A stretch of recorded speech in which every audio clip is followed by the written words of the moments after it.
Good morning and welcome to another edition of Tuesday Transformation Tidbits, your weekly pause for purpose and power. And I am your host, Patrice. This month, we've been doing a series on Set Free. Now what? Last week, episode 1 was the breakout moment. It was more than escaping. Now that you've come out of the cage, we need to understand it's more than us escaping from out of the cage. Is what's going to happen next. What are we going to encounter now that we have been loose from the bars? And now that we're going forward, we have taken our flight to our next destination. Now, what do we do where we are? And today's episode is called The Wilderness Between When Freedom Feels Unfamiliar. Now that we're free, sometimes freedom feels unfamiliar. And on today, we're going to be talking about that unfamiliar feeling that freedom gives you. We're going to be based on Exodus, the 13th chapter and the 14th chapter. We're not going to go all the way through the two chapters, but it's a base for our lesson on today. And as we move into our lesson on today, I want us to be honest for a moment. When we think about freedom, freedom isn't always what we imagine when we get free. When we get free, we think about a lot of different things, but sometimes freedom can feel uncertain. Sometimes when we think about freedom, it can feel uncomfortable. And yes, when we even think about freedom, freedom can be lonely. However, we got to get out of that something. We got to get out of that feeling of uncomfortability. And we've got to get out of that feeling of uncertainty. Have you ever gotten out of a situation, or you've gotten out of an encounter, and you look back on the encounter and you wonder, why does this still feel so hard? I thought when I got out of the cage, I thought when, I moved from where I was, I thought when I got out of that difficult situation that everything was going to be good. I obeyed what God said. I moved when he told me to move. I surrender everything I have. But instead of me feeling peace, what I did is I landed up in the wilderness. And on today, we're going to talk about the wilderness for a few minutes.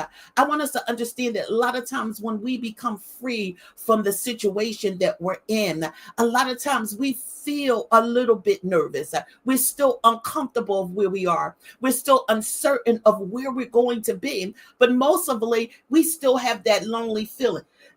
Excuse me. We still have that lonely feeling that we're walking around with. And those feelings that you have, I don't want you to think this morning that you're crazy for having these feelings. I don't want you to think this morning that you're off track from having these feelings. But you're just in a moment called between. And when we look at between and we look at the wilderness, it kind of correlates together in the middle of, because wilderness really means the midpoint in your circumstances, the midpoint in your encounter that you're in. So freedom really requires navigation. And growth happens in the in-between points. Growth happens when you're in the middle of something. So when we begin to really look at the wilderness this morning, a wilderness is part of the plan for your life. And when we look at wilderness, as I said, wilderness a lot of times means the midpoint. It means you're in the middle of the thing. It means you have a decision to make of rather you want to go back or rather you want to go forward. So when we look at the wilderness, and the wilderness being part of the plan of of your life that God has for you, when God delivered Israel from slavery in Exodus 13 and 14, from the slavery from the Egyptians, he didn't just take them the fastest route to the promised land. And a lot of times we want to get the fastest route to the next where we're going. But God didn't take the fastest route for them to get to the promised land. When we look at Exodus, the 13th chapter and the 17th verse, he took them the long way around. Some of us, we get perturbed when God is taking us the long way around.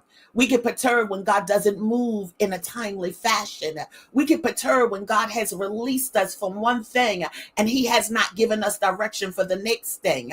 But when we begin to look at this story in Exodus, the 13th chapter, when Pharaoh let the people go, God didn't leave them to the road through the Philistine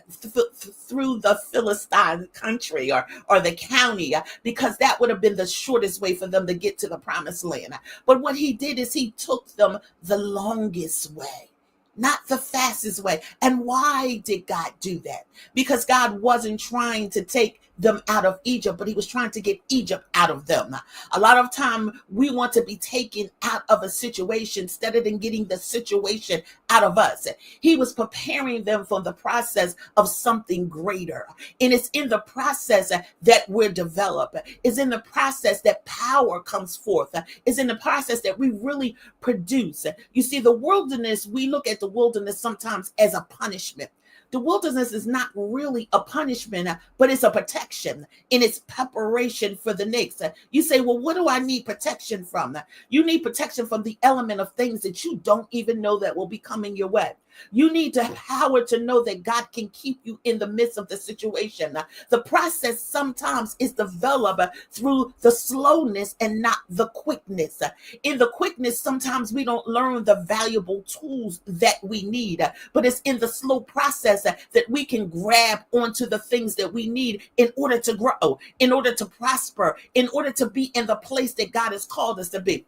So when we look at freedom, why is freedom feeling so unfamiliar? A lot of us, when we think about we're coming out of circumstances, and we feel as though that when we come out of something and we've gained freedom over the thing that we came out from, we feel as though that now we're ready, now that we good. But freedom breeds a feeling of unfamiliar. I'm in an unfamiliar land. I don't know what to do. When we go back to look at the children of Israel, when they were coming out of Egypt, when they were in the wilderness, they were in an unfamiliar land. They didn't know exactly what to do. But freedom feels unfamiliar because it's unstructured. A lot of times we don't like where we're going and we don't like what we're going through because it feels unstructured to us. There is no structure that goes along with it. Let's look at the story for a moment. In Egypt, they had taskmasters. They had taskmasters that were telling them what to do, how to do, when to get up, when to sleep, how to perform what it is. But in the wilderness, they had freedom, but they had no roadmap. A lot of us, we have freedom, but we don't have a road map to tell us exactly which way to go. We don't have a compass to tell us southwest, east, or north. So now we become terrified because we don't have anything to govern us. But in the wilderness, it's about unstructured. It's about hearing what God wants you to do. It's not about being terrified in the midst of what you're going through, but you've got to be used to waiting upon God. When you're used to being told what to do by taskmasters, a lot of times there's a comfortable feeling there. But when you're in freedom and there's no roadmap, now there's an unfamiliar feeling because there's no structure. The next thing is quiet. When you're there, see, you left noise and you're walking away from the bondage that you in, but now there's silence. And in the silence, your fear speaks the loudest. If you ever been in a room and it's been silence, and if you're going for a procedure or something, fear begins to speak louder than the silence in the room. Fear begins to roam around in your mind. So when you get out of the things that you have been bonded by, and now you're in the spirit or you're in the walkway of freedom, the quietness of the freedom makes you feel as though that it's speaking louder than what is going on. Why does freedom feel unfamiliar? Because it is a testing ground. The wilderness will expose what was buried. And when we begin to look at the wilderness exposing what was buried in some of you, some of the things that were buried in some of us is old mindsets. It's hidden wounds. It's doubt that's coming up. But when we're in the wilderness, when we're in the midpoint of going where God has called us to go, what we'll do is we'll feel those things. The wilderness will expose the things that God is trying to get out of you. Remember, he's trying to get Egypt out of you and not necessarily you out of Egypt. So when we begin to look at it, the question becomes, but when in the midst of me feeling free, in the midst of freedom being all around me, can I still trust God? Can I still trust God when there's no taskmasters? Can I still trust God when there's no roadmap for me? Can I still trust God even in the quietness of not knowing what to do when my fear is speaking louder? Can I still trust God to knowing that God did not give us a spirit of fear, but he gave us a spirit of power, of love, and a sound mind? Can I still trust God even in the wilderness? Can I still trust that the Father understands and he knows exactly what's going on with me? So why do I do in the wilderness? What do I do while I'm in the wilderness? There's three things. The first thing is that you follow the cloud and not your comfort. In the wilderness, they were following the clouds. So the Bible talks about in Exodus 13:21, by day the Lord went ahead of them in a pillar of cloud, but by night in a pillar of fire. They had to trust the very elements that God was providing for them. They couldn't be comfortable where they are, but you got to follow the cloud. It is so easy for us to become comfortable in situations and not want us to move. But in the midst of it, we still got to follow the cloud, the pillar of cloud by day that went ahead of us as provision. And at night, the pillar of fire that God provided once again as provision. You see, God gave them direction every single day, but they had to follow it. And even when it didn't make sense to some of us, God gives us direction daily. But the question becomes, will you follow the direction that the Father provides for you? So don't get confused when we begin to look at divine delays in our life, because divine delays does not mean abandonment. But if the cloud has not moved, then you shouldn't move either. If God provided something for you and he hasn't moved with the something that he provided for you in this season, stay with the cloud of provision that God has provided for you. Don't move out on your own thinking that you know better than what the Father is, thinking that because there's a delay in your life that God has abandoned you. Follow the cloud and not your comfort. My next point is, remember what he has brought you out of. While you're in the midst of the wilderness, remember what God has brought you out of it. Exodus 14:11 says, was it because there was no graves in Egypt that you brought us out to the desert to die? Even after miracles, they question why. Because fear oftentimes will rewrite your past. Fear oftentimes will take you back to the point of where you want to go. So once again, we've got to trust what the Father has provided for us. We've got to know that if God has brought us out here, he has a purpose and he has a plan for us. So we have to trust the purpose and the plan that God has for us.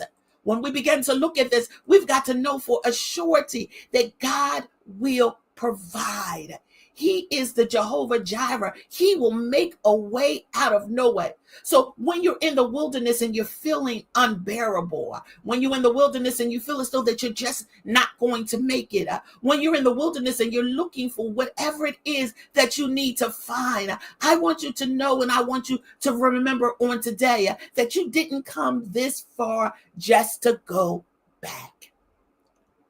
God didn't bring you this far just for you to go back. You were delivered on purpose with purpose.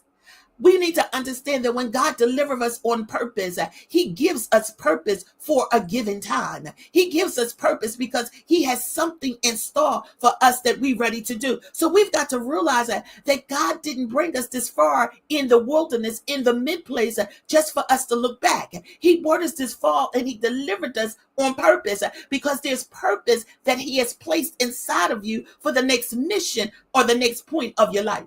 My third point, you got to walk even when you are afraid. And this one hit me as a bullet. You got to walk even when you are afraid. Exodus 14:15 said, God said to Moses, why are you crying out to me? He said, tell the Israelites to move on. And I've come to on this line this morning to remind somebody, to give them a tidbit on this morning. Move on. Move on to the place that God is calling you to. Yes, pray. Yes, cry out, but also move. Move forward. Move into a place that God is calling you to move into. Irregardless of the fear that might be following close behind you, keep it moving. Move on to the next level. Move on to the next position. Move on to the next height. Freedom requires action. There is action that we need to do in order to fulfill the next that God has in store for us. Even in the unfamiliar place, God is calling us to walk. He's calling us to produce some kind of action on today. Even in the midst of you being afraid, God is reaching out his hand to us and telling us to take his hand, and he'll walk with us. The song says, and he walked with me, and he talks with me, and he tells me all the things that I need to know when I come to the garden alone. God doesn't forget me. He doesn't leave me out there abandoned. Although whatever God has promised has not come into fruition, the Bible talks about writing the vision and making it plain. But in the midst of it, even when you don't see it, you've got to hold on, because it shall surely, the Bible talks about that it shall surely come. Whatever God has ordained for your life, even in the wilderness, it is a place that he's taking it out of you to produce the greater good in you. Because sometimes your breakthrough doesn't come until you take a step. It's all about what step will you be taking to getting to your next. It's all about hearing the voice of God and walking. It's all about the cloud of provision that God gives you and not comfortability. So my takeaway for this morning and my transformation tidbits to everyone that's listening and everyone who's going to come back and hit the replay, those of you who are going to be on YouTube, the wilderness is not a punishment. It is proving ground for us. And we have to, every person on this line and those to hear, to scroll by, we all have to realize that we've got to go through a wilderness. And it's not punishment that you're in it. You're in a midpoint that there's a decision that you have to make. Will you go forward or will you stay behind? And sometimes there's another decision. Will you just stand there, mark in place, and don't do anything? So the wilderness is not punishment. Stop thinking of it as being punishment and thinking of it as being a proving ground. God, you're processing me. You're proving me for the next level that I need to go in. You're taking out the things that does not need to travel with me, the things that are a stumbling block, the things that will hinder me from having the fullness and walking in the purpose that you have designed for my life. It's where faith grows in the wilderness. Your character is shaped in the wilderness, and your trust in God really becomes real, because you got to trust God even when you don't see it. You've got to trust God even when you don't feel it. And most of us, sometimes you got to trust God even when you don't even know it. But it's about having the total reliance on God. It's about knowing that if he's brought you to this place, the Bible talks about that he will never leave us, which means he doesn't forsake us. He doesn't abandon us. It might be a delay, but God never abandons us. The wilderness is for purpose, because God placed purpose in you, because you have purpose. You may feel lost on today, but you're exactly where God has designed you to be for such a time as this. God has placed you where you are right now because he has purpose for you. So it's about you knowing that God has purpose for your life and walking in it. You may feel lost. You're not exactly where you want to be, but God wants to lead you through it. He wants to fight with you. He's not going to abandon you and leave you in the place that you feel helpless. Mentally, from our eye standpoint, we do feel helpless, but the Father has never left us, nor has he forsaken us in anything that we have gone through. We might be in a wilderness as the children of Israel was, but God wants to get the Egypt out of us and not necessarily take us out of Egypt. On today, if this message has spoken to you, I need you to share it with someone who's in the in-between, someone who's not sure of which way they should go. They're between their past and their promise. And oftentimes we talk about between the past and the promise, there is the process. We're in the process now because God is looking for the people that he needs to display in the earth strategically because of all the things that are going on. So he's processing you now for what's coming on tomorrow. Don't think it's strange because you're in the wilderness. Remember, you're not just set free, but you're being shaped for something greater. God has greater in store for each and every one of us. And he's shaping us at this point for the greater. He's processing us at this point for what's going to come.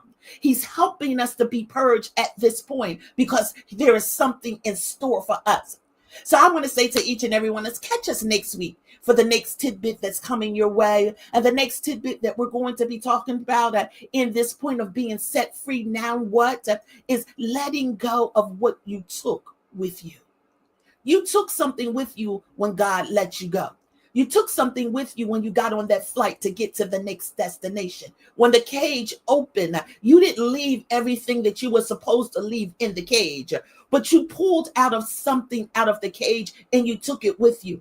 Next week, we're going to talk about let it go. You took something for your security blanket to have security for you to lean on, but that's not what God told you to do. He opened up the cage for you to walk out the cage with nothing but you. Because you got to come out of the place you are, but you're still holding on something from behind. So on next week, we're going to talk about what are you still holding on? What did you bring out of the cage with you that you were supposed to leave back in the cage? So that's next week's tidbit that we want to do on today. But I want to thank you for being with me on this morning and this tidbit that we had on this morning. You're in the between stage. The wilderness means the midpoint of my circumstances. What will you do? Will you allow the midpoint to shape you for the greater good? You're between the past and the promise. God is processing you in what you're in right now. Don't be afraid. Let God do the work. Rest in the cloud and not your comfortability on today. Knowing that God has given you something to do and he's just preparing you for the greater good. The wilderness is not punishment, but it's the process. It's the PowerPoint to get you to the next step. Make sure that you subscribe to my Facebook page. Make sure that you subscribe to my YouTube channel under Teardrops Liquid Language of the Heart. And until we meet again, I want to say to you on today, let go of everything. You're in the midpoint season between your past and your promise. God is processing you on today. Follow the cloud of provision and not your comfortability. Be amazing on today. Shalom.